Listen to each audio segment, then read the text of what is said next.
The gunshot echoed across the vast Montana prairie as Vivian Holloway's horse collapsed beneath her, throwing her into the tall grass that swayed in the autumn breeze of 1876.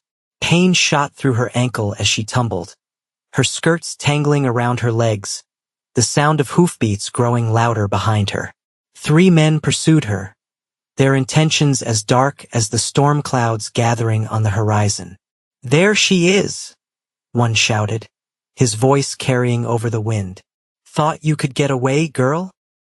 Vivian scrambled to her feet, ignoring the throbbing in her ankle as she limped toward the tree line that bordered the Little Missouri River.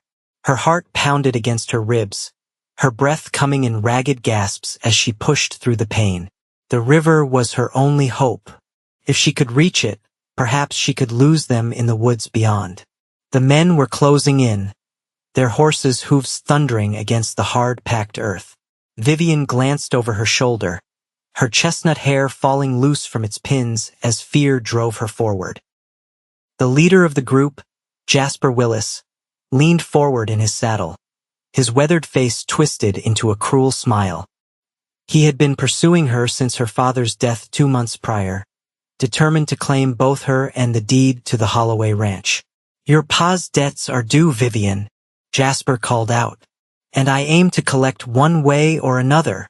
The trees were just ahead now, the silver ribbon of the river visible through the thinning foliage. Vivian pushed herself harder, ignoring the pain that shot up her leg with each step.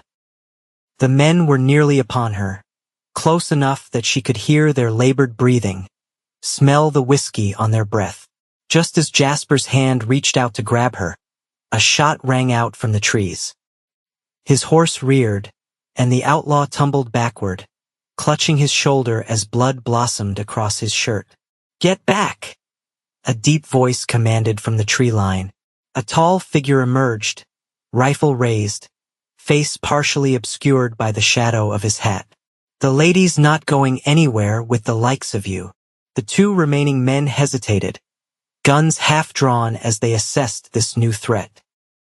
"This ain't your business, stranger," one called out, but his voice wavered with uncertainty. "I'm making it my business," the stranger replied, taking another step forward. The sunlight caught his face then, revealing sharp features, piercing blue eyes, and several days' worth of stubble. "Now turn around and ride out, or the next bullet won't be so merciful." Jasper struggled to his feet, his face contorted with rage and pain. "This isn't over," he snarled, but he backed toward his horse nonetheless. "We'll be back, Vivian. Your pa's debt will be paid." The 3 men retreated, helping their wounded leader onto his horse before galloping away across the prairie. Only when they were small specks on the horizon did Vivian allow herself to collapse, the adrenaline draining from her body as shock set in. The stranger approached cautiously, slinging his rifle over his shoulder. As he drew nearer, Vivian felt a strange jolt of recognition. There was something familiar in the way he moved, in the set of his shoulders. "Are you hurt, madam?" he asked, crouching beside her. Vivian looked up, and the world seemed to stop. She knew those eyes, knew the small scar that cut through his left eyebrow, knew the deep timbre of his voice that had once whispered promises beneath the stars. "Flynn?" she whispered, hardly daring to believe. "Flynn McAllister?" The man's eyes widened in shock, his composed demeanor cracking as recognition dawned. "Vivian? Vivian Holloway. 5 years.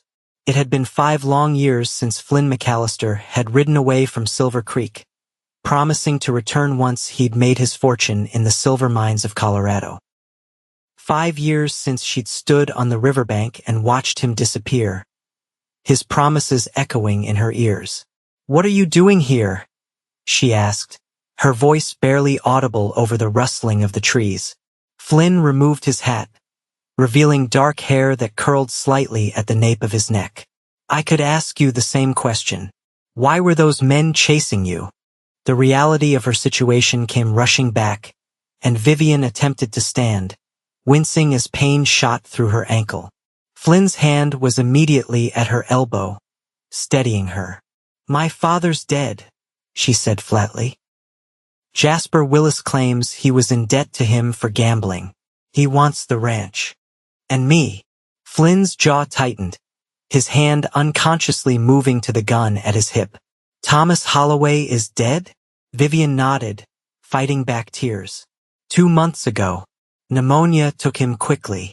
A heavy silence fell between them, filled with unspoken questions and the weight of years gone by. Flynn finally cleared his throat, gesturing toward the river. We should get you somewhere safe. Can you walk? Vivian took a tentative step, but her ankle gave way beneath her. Flynn caught her before she could fall, his strong arms encircling her waist. The touch sent a jolt of electricity through her, memories flooding back of moonlit walks and stolen kisses by this very river. I'll carry you, he said, his voice rough with an emotion she couldn't quite place. Before she could protest, he had swept her into his arms, cradling her against his chest as if she weighed nothing at all. As Flynn carried her through the trees toward the riverbank, Vivian was acutely aware of how much had changed between them. The boy who had left was now a man, his frame broader, his face harder, his eyes carrying shadows that hadn't been there before. Yet underneath it all, she could still see traces of the Flynn she had loved, the gentle way he held her, the careful steps he took to avoid jostling her injured ankle. They emerged from the trees onto a small clearing beside the river, where a modest camp had been set up. A small fire smoldered, and a sturdy Appaloosa was tethered nearby, grazing contentedly on the lush grass. Flynn set her down gently on a fallen log, then knelt to examine her ankle. His touch was careful, professional, but Vivian couldn't help the way her breath caught when his calloused fingers brushed against her skin. It's not broken, he concluded. Just a bad sprain. We need to wrap it and keep it elevated. As he worked, tearing strips from a clean shirt to bind her ankle, Vivian studied him. The years had weathered him, left lines at the corners of his eyes and a certain wariness in his posture. He was no longer the carefree boy who had taught her to fish in this very river, who had danced with her at the harvest festival, who had promised to come back for her. You never returned, she said suddenly, the words escaping before she could stop them. Flynn's hands stilled for a moment, his eyes fixed on her ankle. No, he said quietly. I didn't. You promised. The hurt she'd buried for 5 years rose to the surface, sharp and bright as the day he'd left. Flynn finished wrapping her ankle and sat back on his heels, finally meeting her gaze. I know, and I'm sorry, Vivian. More than you can know. 5 years, Flynn. Not a word. Not a letter. He stood abruptly, moving to the fire and stoking it with more intensity than necessary. It's complicated. Uncomplicated for me? She demanded, anger giving her voice strength. I waited for you. Every day, I went to the riverbank where we said goodbye, hoping to see you riding back to me. And every day you weren't there. Flynn ran a hand through his hair, a gesture so familiar it made Vivian's heart ache despite her anger. The mines weren't what I expected, he began slowly. I thought I'd strike it rich quickly, come back a wealthy man worthy of Thomas Holloway's daughter. But the work was brutal, dangerous. Men died every day. He turned to face her, and Vivian was startled by the raw pain in his eyes. I nearly died myself in a cave-in, spent 6 months recovering, only to find myself deeper in debt than when I started. By then, a year had passed, and I was ashamed. Ashamed to come back empty-handed. Ashamed to face you as a failure. I never asked for wealth, Vivian said softly. I only wanted you. Flynn's expression softened, but he shook his head. Your father made it clear I wasn't good enough for you without prospects. And he was right. You deserved better than a penniless cowboy. My father had no right to. He had every right. Flynn interrupted. You were 17 when I left, Vivian. Barely more than a girl. He was protecting you. Vivian wanted to argue, to tell him how she'd fought with her father after Flynn's departure, how she'd refused suitors for years afterward. But the past couldn't be changed, and the present held more pressing concerns. "What are you doing here now?" she asked instead. "After all this time?" Flynn hesitated, moving to sit beside her on the log. He kept a careful distance between them, but Vivian could feel the heat of his body nonetheless. "I heard rumors about the Holloway Ranch while passing through Billings," he said. "People talking about Thomas Holloway's daughter fighting to keep her land from creditors. I didn't know it was you until today, but I couldn't ignore someone in trouble." "So you've appointed yourself my protector?" Vivian couldn't keep the bitter edge from her voice. Flynn's eyes darkened. "No, but I owe you a debt, Vivian. If I can help you keep your land, maybe it will begin to make up for breaking my promise." Vivian studied him, trying to reconcile the man before her with the boy she had loved. "And after? Will you disappear again?" The question hung between them, heavy with implications. Flynn stood, moving to tend to his horse, his back to her. "We should focus on the immediate problem," he said, evading her question. "Those men will be back, and likely with reinforcements. Do you have somewhere safe to go?" Vivian sighed, recognizing the deflection but too tired to press the issue. "The ranch is 5 miles east. My foreman, Walter, and 2 hands are there, but they're not gunfighters." Flynn nodded, beginning to pack up his camp. "We'll head there at first light. You need rest, and traveling in the dark with Willis and his men about is too risky." As night fell, Flynn built up the fire and prepared a simple meal of beans and jerky. They ate in silence, the weight of unspoken words hanging between them. When it was time to sleep, Flynn offered Vivian his bedroll and prepared to sit watch by the fire. "You need rest too," she said, noticing the exhaustion in his eyes. "I'll be fine," he assured her. "I've gone longer without sleep." As Vivian settled into the bedroll, surrounded by the scent of pine and leather that was uniquely Flynn, she watched him silhouette against the fire.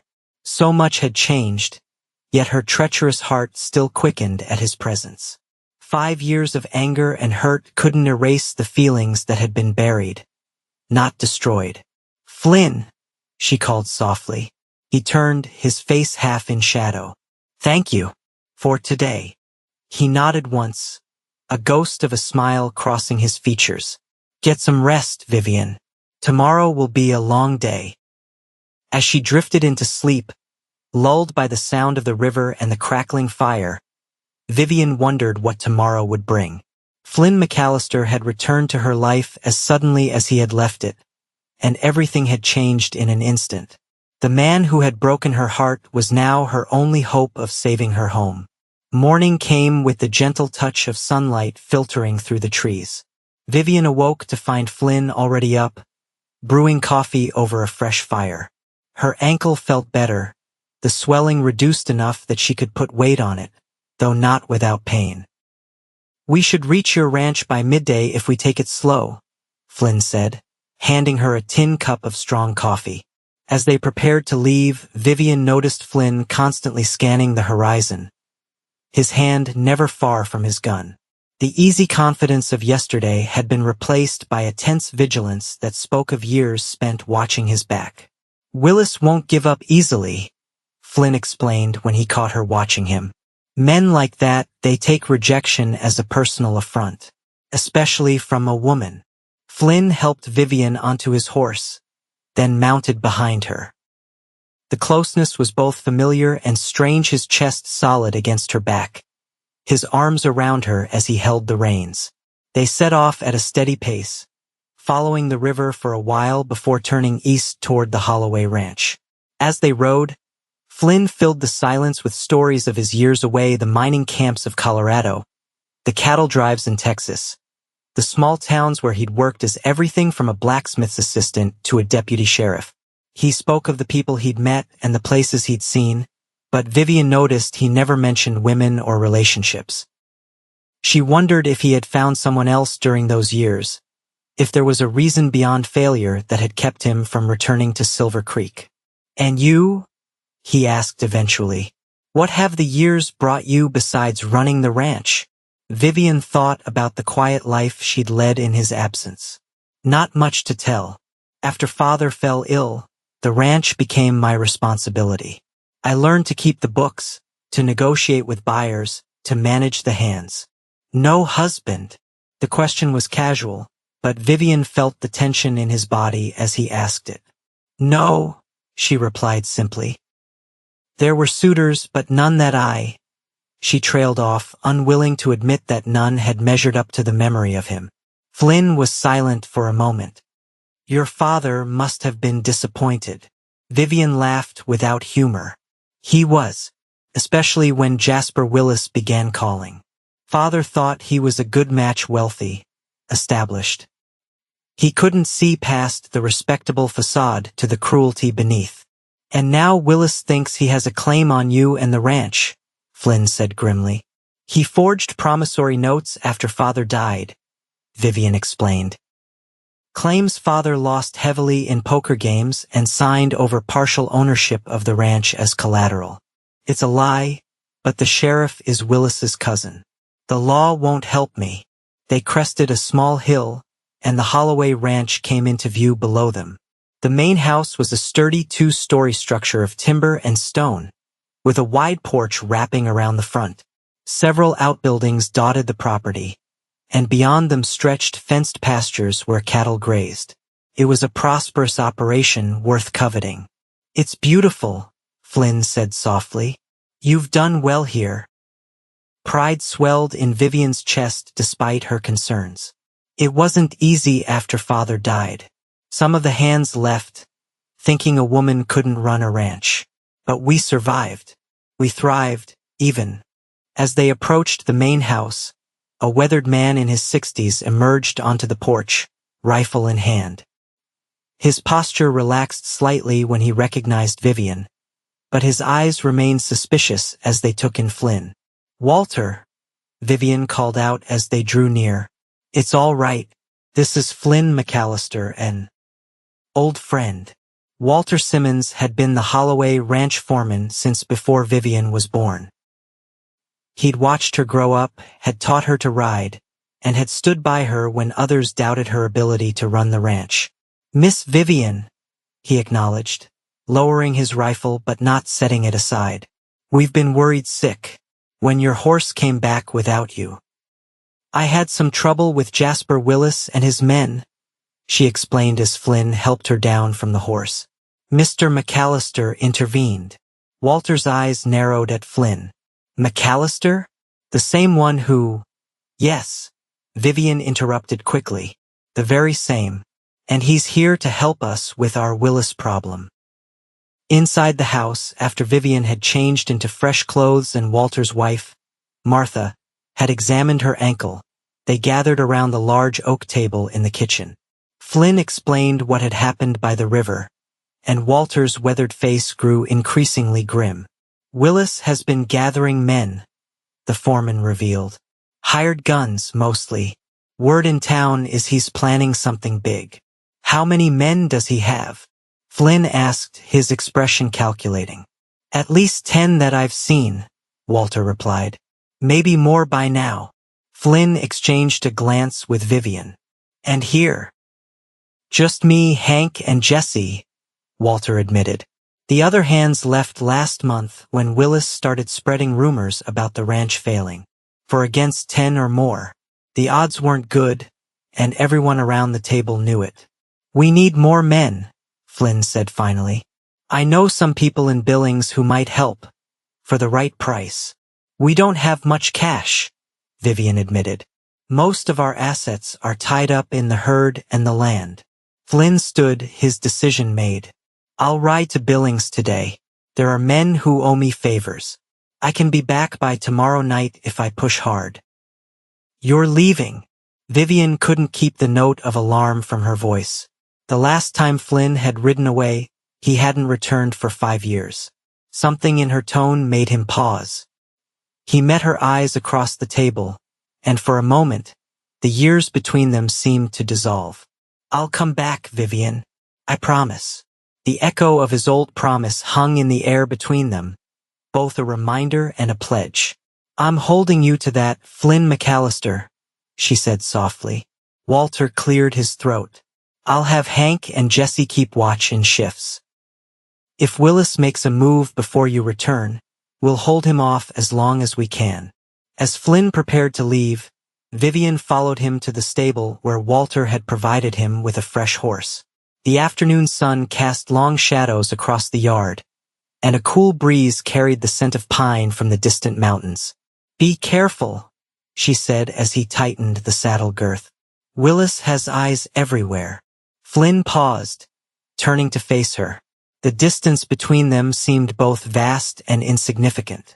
"I should be saying that to you. Stay close to the house. Don't go anywhere alone." "I can take care of myself," she reminded him. "I've been doing it for 5 years. A flash of pain crossed his features, quickly suppressed. "I know you can. You always were stronger than anyone gave you credit for." He hesitated, then added, "including me." He mounted the horse in one fluid motion, settling into the saddle with the ease of a man who had spent much of his life on horseback. Looking down at her, his expression softened. "When this is over," he began, then seemed to reconsider his words.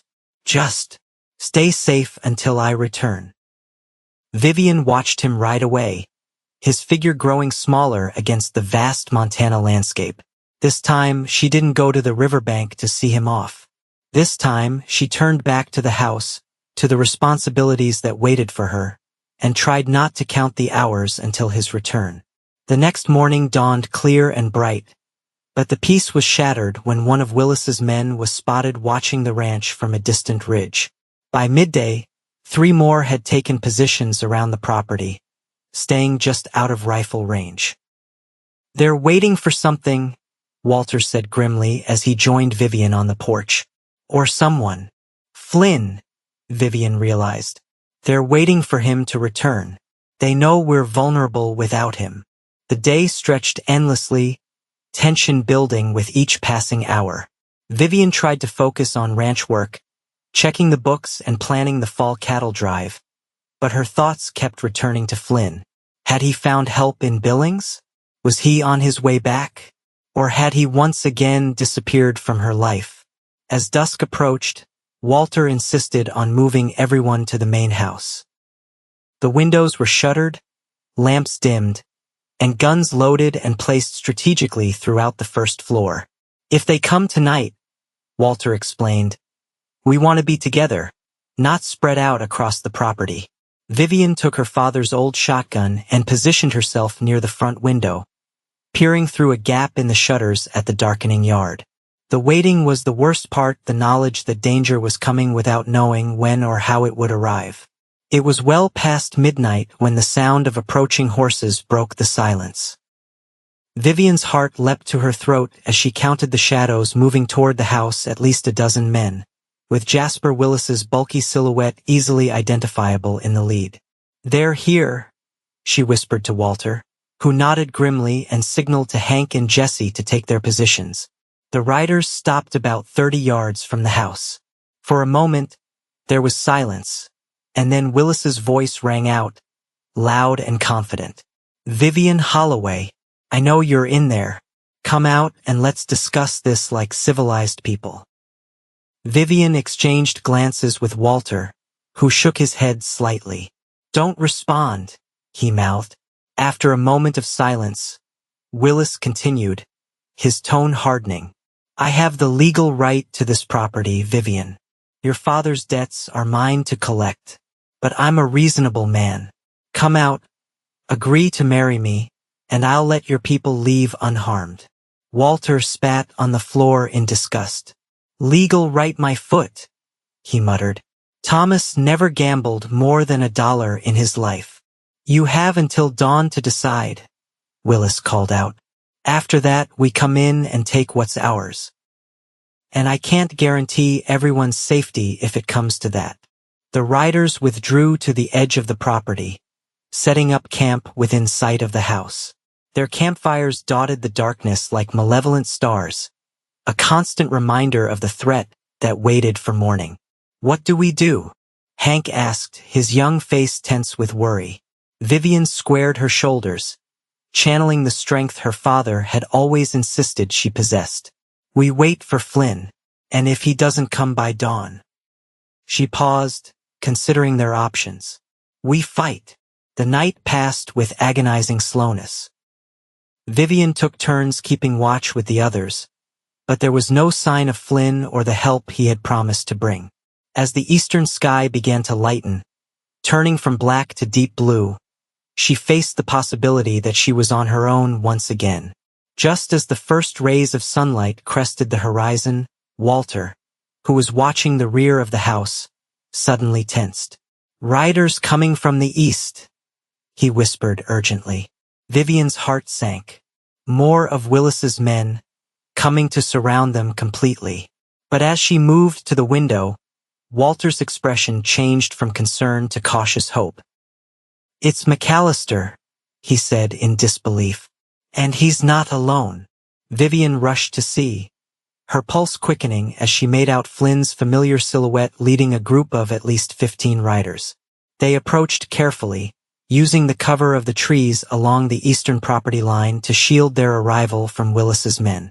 Flynn broke away from the group, making his way to the back door of the house where Vivian now stood, hardly daring to believe he had returned as promised. "Sorry I'm late," he said as she opened the door, a ghost of a smile playing at the corners of his mouth. Had to convince some old friends this was worth their while. Relief flooded through Vivian, so intense she nearly stumbled. Flynn caught her arm, steadying her, and for a brief moment, they stood close enough that she could feel the warmth of his breath on her cheek. "You came back," she whispered. His eyes softened. "I told you I would." The moment was broken by Walter clearing his throat. "Willis and his men are out front. They're expecting an answer at dawn." Flynn nodded, his expression turning serious. "Then let's give them one they weren't expecting." He quickly outlined his plan. The men he'd brought a mix of former lawmen, ranch hands, and a few colorful characters who seemed to have history with Flynn would take positions around the property. When Willis made his move, they would be caught in a crossfire. "The goal is to convince them to leave without bloodshed," Flynn explained. "But if it comes to a fight, we're ready." As dawn broke fully, casting long shadows across the yard, Willis and his men mounted up and approached the house. Jasper sat tall in his saddle, his confidence evident in every line of his body. He clearly believed he had the upper hand. "Time's up, Vivian," he called out. "What's your answer?" Flynn nodded to Vivian, and together they stepped onto the front porch. Willis's eyes widened in surprise at the sight of Flynn, and then narrowed in anger.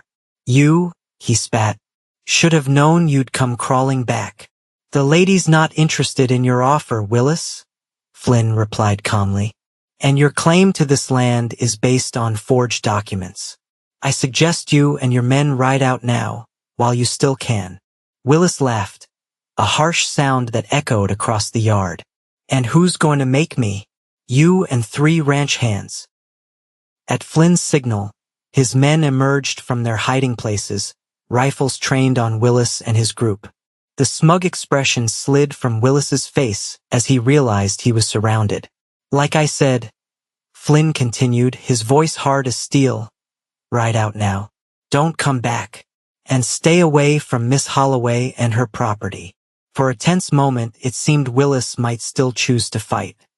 His hand hovered near his gun, and his men looked to him for direction. But finally, he spat on the ground in disgust. "This isn't over," he growled. "I have friends in high places. The law's on my side." "Actually," one of Flynn's men said, stepping forward, "it's not." The man removed his hat, revealing a silver badge pinned to his vest. "U.S. Marshal James Cooper. I've been investigating you for land fraud across 3 territories, Willis. Those forged documents you've been using, they're going to put you away for a long time."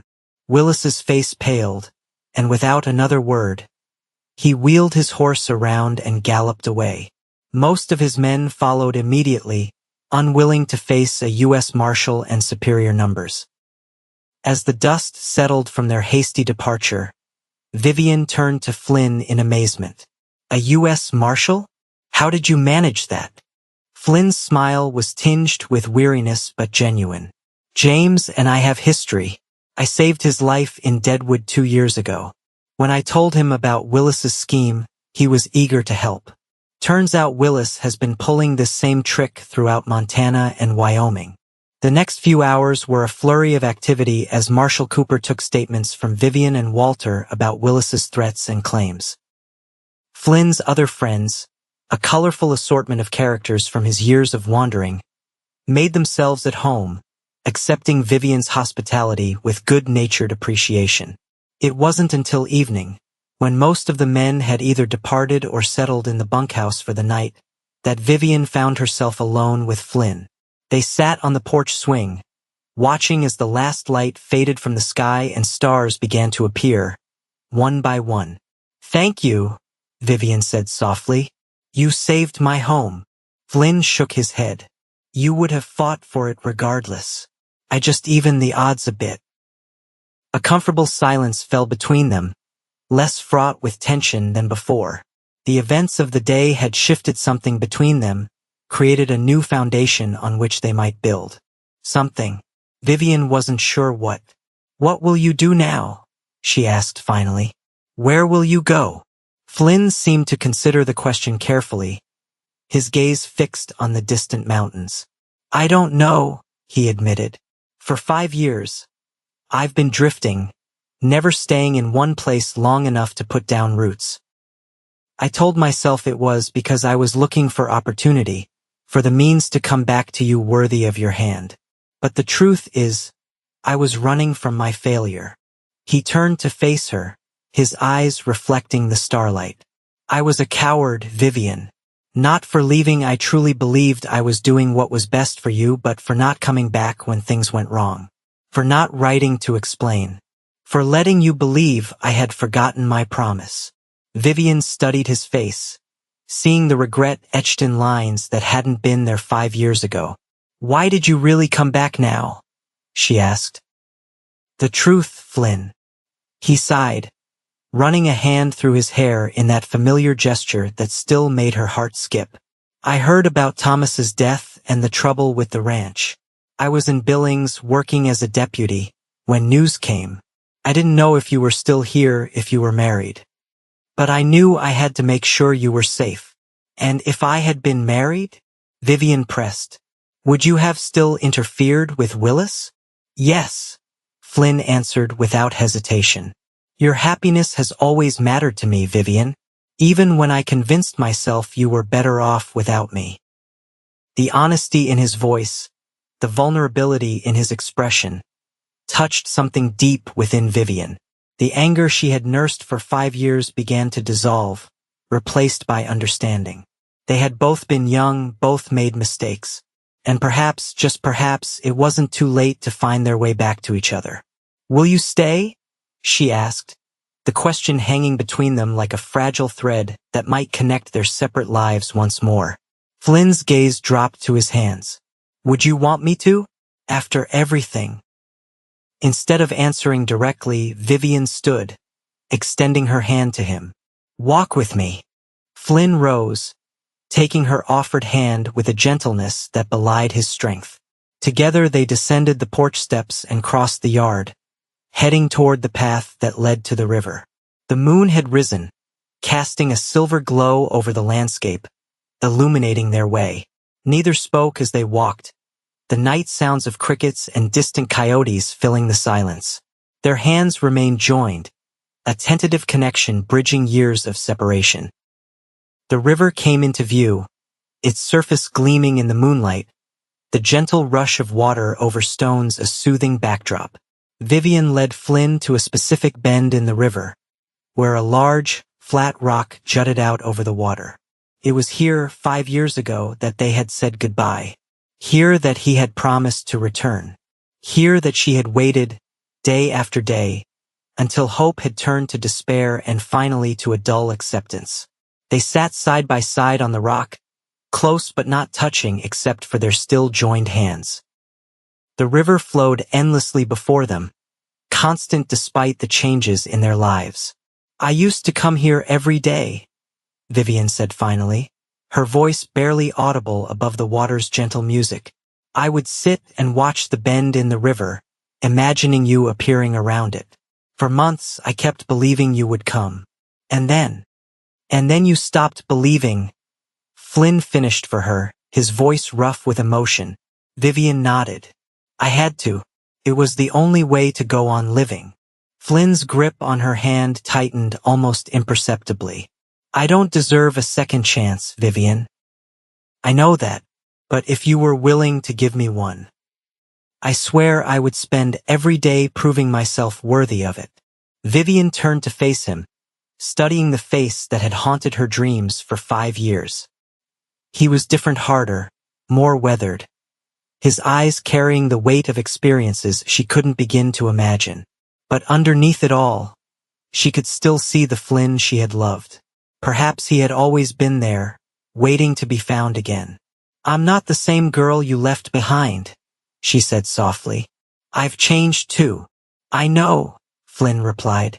"You're stronger, more independent. You've built a life without me, and I admire that more than I can say."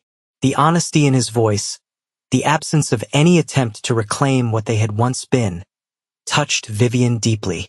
He wasn't asking her to go back to the past. He was offering to build something new, something that honored who they had become. Slowly, Vivian raised her free hand to his face, her fingers tracing the line of his jaw, feeling the roughness of his stubble beneath her touch. Flynn remained perfectly still, his eyes never leaving hers, allowing her this exploration of the man he had become. "Stay," she whispered. "Not because of the past, but because of who we are now. Stay and let us discover if there's still something worth building between us." Flynn's eyes closed briefly at her words, as if her touch and her offer were almost too much to bear. When he opened them again, they shone with an emotion that stole Vivian's breath. "Are you sure?" he asked, his voice hoarse. "I don't want to hurt you again. I couldn't bear it."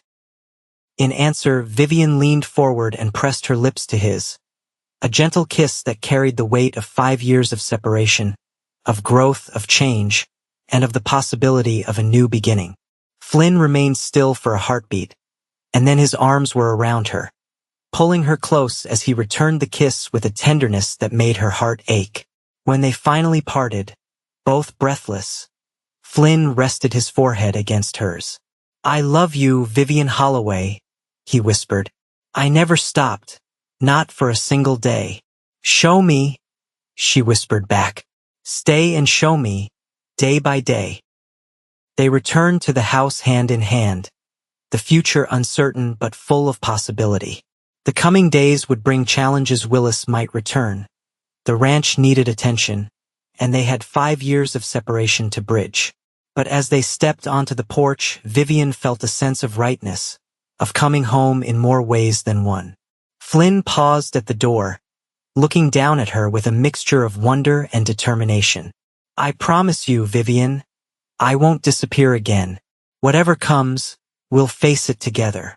This time, Vivian believed him. The next morning, Vivian awoke to the sounds of activity in the yard.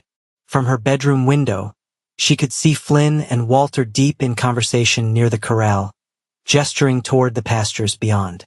The sight of Flynn, still there, still real, sent a wave of warmth through her. She dressed quickly and made her way downstairs, where Martha was preparing breakfast for the hands who had stayed the night. "He's been up since dawn," Martha commented, noticing Vivian's gaze drifting toward the window. "Already fixed that broken corral fence and helped Walter plan the fall roundup." Vivian smiled, unsurprised. Flynn had always been a hard worker, always eager to prove his worth through action rather than words. Outside, the morning air was crisp with the promise of autumn. Flynn looked up as she approached, his face breaking into a smile that made her heart flutter, despite her best efforts to remain composed. "Good morning," he said, touching the brim of his hat in greeting. "Walter's been filling me in on the ranch operations. You've done incredible work here, Vivian." Walter nodded in agreement. "Been telling Flynn how you stood up to that cattle buyer from Chicago last spring. Man tried to cheat you on the price, and you sent him packing with his tail between his legs." Vivian laughed at the memory. He didn't expect a woman to know the market rates or to stand her ground. "His mistake," Flynn said, pride evident in his voice. "Walter says your breeding program has produced some of the finest stock in the territory." They spent the morning touring the ranch, Flynn asking questions and offering suggestions drawn from his experiences on other ranches. His knowledge impressed Vivian. He had clearly learned much during his years away. By midday, they had developed a plan to expand the herd and improve the irrigation system for the hayfields. Days turned into weeks as Flynn integrated himself into the rhythm of ranch life. He worked alongside the hands, his strength and skill earning their respect. He rode the boundaries with Walter, learning every inch of the property. And in the evenings, he and Vivian would sit on the porch or by the fireplace, sharing stories of the years they had spent apart. Gradually, Vivian learned of Flynn's struggles, the mine accident that had nearly killed him, the months spent recovering in a drafty cabin with only an old miner for company, the odd jobs he had taken to survive, the skills he had acquired through necessity. He spoke without self-pity, describing his failures with the same straightforward honesty as his successes.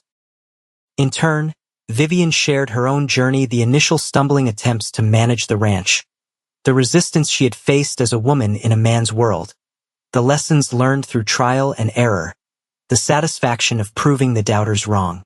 Flynn listened with genuine interest, his admiration for her determination evident in his attentive gaze. As September gave way to October, the days growing shorter and the nights cooler, something shifted between them. The tentative reconnection deepened into a comfortable partnership, built on mutual respect and a shared love for the land. They worked together, planned together, and gradually began to dream together. One evening, as they sat by the fire after a long day of preparation for the winter months ahead, Flynn reached for Vivian's hand. "I've been thinking," he began, his tone unusually hesitant, "about the future, our future." Vivian's heart quickened, but she kept her expression calm. "What about it?" Flynn's thumb traced circles on the back of her hand, his gaze fixed on the dancing flames. "I know it's only been a few weeks since I returned. I know we're still finding our way back to each other. But I want you to know that I'm committed to this, to you, to the ranch, to building a life here." Vivian squeezed his hand, encouraging him to continue. "I've put away some money," he went on, "from my deputy work in Billings. It's not much, but it's enough to make some improvements to the north pasture, maybe expand the herd come spring." The practical nature of his proposal touched Vivian deeply. This wasn't the impulsive dream of a boy, but the considered plan of a man who understood the realities of ranch life and was offering to invest in their shared future. "I'd like that," she said softly. "I'd like that very much." Flynn's eyes, when they met hers, held a question he wasn't yet ready to voice. But Vivian understood, and her smile gave him the answer he sought. They had time to rebuild trust, to deepen their connection, to ensure that when he did finally ask that most important question, they would both be ready for the commitment it represented. News from town arrived a week later. Jasper Willis had been arrested in Billings, charged with multiple counts of fraud. Marshall Cooper had uncovered a pattern of forged documents and intimidation stretching back years. Willis would likely spend the next decade in prison. The threat removed, Vivian felt a weight lift from her shoulders. The ranch was secure, its future no longer in jeopardy. That evening, she found Flynn by the river, at their special spot on the rock overlooking the water. "Willis won't trouble us again," she said as she sat beside him. Flynn nodded, his expression thoughtful. That's good news. But there will always be challenges, Vivian. Running a ranch is never easy. I know, she replied, but we're stronger together than apart. The simple truth of her statement hung between them, acknowledged with a shared glance that spoke volumes. Flynn reached for her hand, his calloused palm warm against hers. Do you ever wonder, he asked after a moment, how different things might have been if I had stayed, or if I had come back sooner? Vivian considered the question carefully. Sometimes, but I also wonder if we would have appreciated what we have now without the time apart. You needed to find your way, Flynn, and I needed to find my strength. Flynn's expression softened, his admiration for her wisdom evident. You always did see things more clearly than I did. As the sun began to set, casting the river in golden light, Flynn stood and offered Vivian his hand. There's something I want to show you. Curious, she allowed him to lead her back toward the house. But instead of heading for the main building, he guided her toward the old oak tree that stood sentinel at the edge of the yard. Beneath its spreading branches, Flynn had laid out a simple picnic, a blanket, a bottle of wine, and a small wooden box. What's this? Vivian asked, surprised by the unexpected gesture. Flynn's smile was tinged with nervousness as he gestured for her to sit. I realized something today. 5 years ago, I left to make my fortune, believing I needed wealth to be worthy of you. I spent years chasing that dream, only to return empty-handed in the conventional sense. He sat beside her, taking both her hands in his. But these past weeks have shown me that true wealth isn't measured in gold or silver. It's found in the land we tend, the home we build, the life we share. Flynn reached for the wooden box, opening it to reveal a simple silver ring set with a small turquoise stone.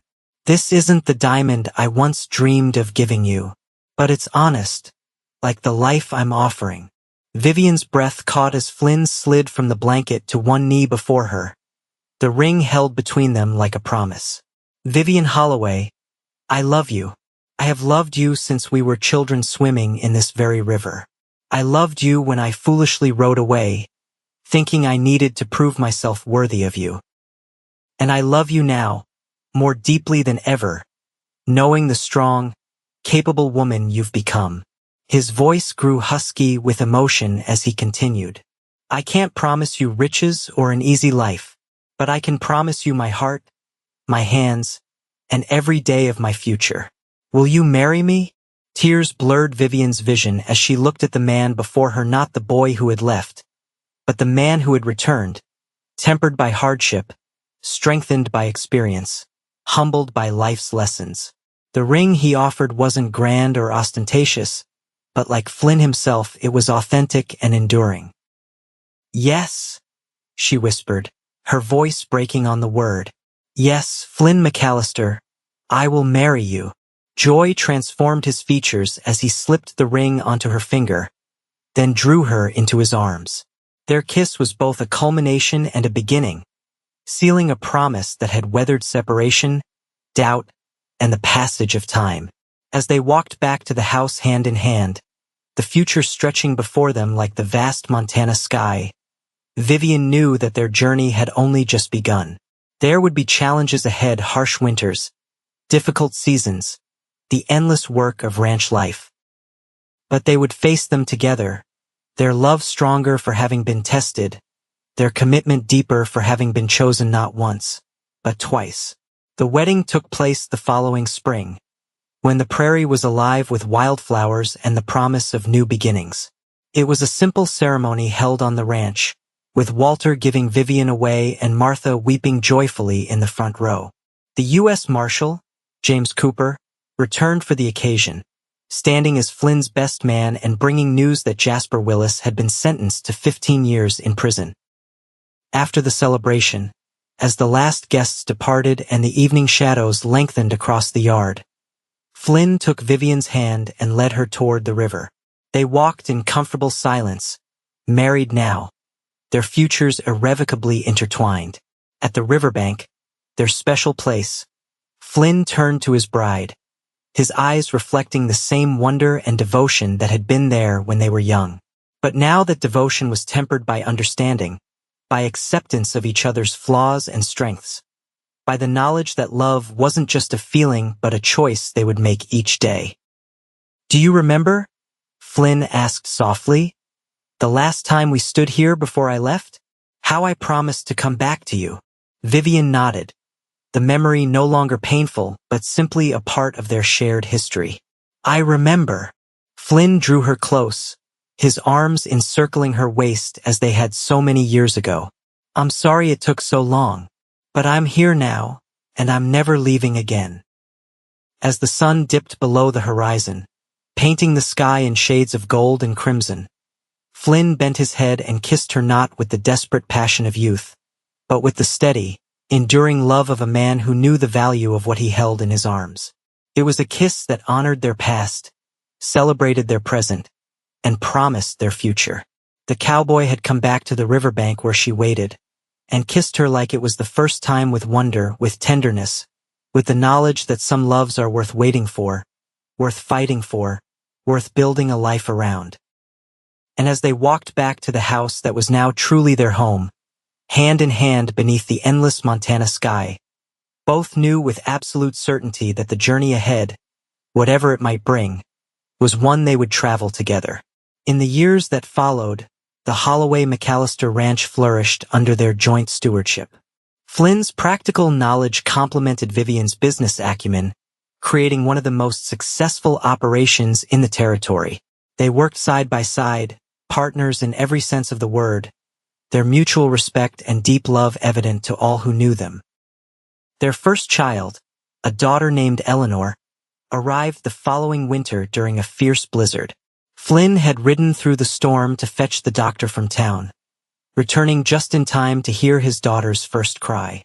Holding the tiny bundle in his arms, looking down at the perfect face that was a blend of him and Vivian, Flynn felt a love so profound it nearly brought him to his knees. "She's beautiful," he whispered, carefully returning the baby to Vivian's waiting arms. "Like her mother." Vivian smiled tiredly, her face radiant despite the exhaustion of labor. "She has your eyes." 2 years later, their son Thomas was born, named for Vivian's father, but with Flynn's determined chin and curious nature. The children grew strong and healthy, surrounded by the beauty of the Montana wilderness and the steady love of their parents. Life wasn't always easy. There were harsh winters when the snow piled high and the cattle needed constant attention to survive. There were dry summers when the streams ran low and the crops struggled. There was the year when a wildfire threatened the western boundary of their land, and they fought day and night alongside their neighbors to control the blaze. But through it all, Flynn and Vivian remained steadfast, their partnership deepening with each challenge overcome, each joy shared, each quiet evening spent together on the porch as the sun set over their land. Flynn never forgot the lessons of his years away, the value of perseverance, the importance of honesty, the true meaning of wealth. He taught these lessons to his children, not through lectures but through example, showing them daily what it meant to love the land, to honor one's commitments, to treasure the people who shared your life. Vivian, too, passed on her strength and wisdom. She taught Eleanor to ride and to read, to keep the ranch books and to stand her ground in a world that often underestimated women. She showed Thomas how to recognize the changing seasons in the flight of birds and the growth of plants, how to respect the delicate balance of the natural world that sustained them all. Together, they built not just a ranch but a legacy, a place where values mattered more than possessions, where the bond of family was strengthened daily through shared work and shared love, where the mistakes of the past were acknowledged but not allowed to overshadow the promise of the future. And sometimes, on summer evenings when the children were abed and the day's work was done, Flynn and Vivian would walk hand in hand to the riverbank. There, in the place where they had said goodbye and hello again, they would sit in comfortable silence, watching the eternal flow of the water, feeling the connection that had survived separation and doubt to emerge stronger, deeper, more abiding than either could have imagined in their youth. "Do you ever regret it?" Flynn asked once, as they sat with their shoulders touching, the silver in their hair catching the moonlight. "Choosing this life with me?" Vivian turned to look at him, at the face she had loved for more than half her life, now lined with the years but still unmistakably, wonderfully Flynn. "Never," she replied simply. "Not for a single moment." And she meant it. For all the hardships, for all the challenges, for all the ordinary days of work and responsibility, there had been countless moments of joy, the children's laughter, the satisfaction of the land well tended, the quiet comfort of Flynn's presence beside her through it all. They had built something precious together, something that would outlast them in the children they had raised, in the land they had nurtured, in the community they had helped to strengthen. It wasn't the life either had imagined as young lovers by the river, but it was richer, more meaningful, more deeply satisfying than those youthful dreams could have encompassed. As they walked back to the house that night, Flynn's arm around Vivian's waist, they paused to look up at the vast canopy of stars above them, the same stars that had witnessed their parting and their reunion, their struggles and their triumphs, their enduring love that had withstood the test of time. The cowboy had indeed come back to the riverbank where she waited, and kissed her like it was the first time. But it was all the days that followed the ordinary, extraordinary days of a life shared in love and purpose that had truly fulfilled the promise of that moment. And in the quiet of their hearts, both knew it had been worth the wait.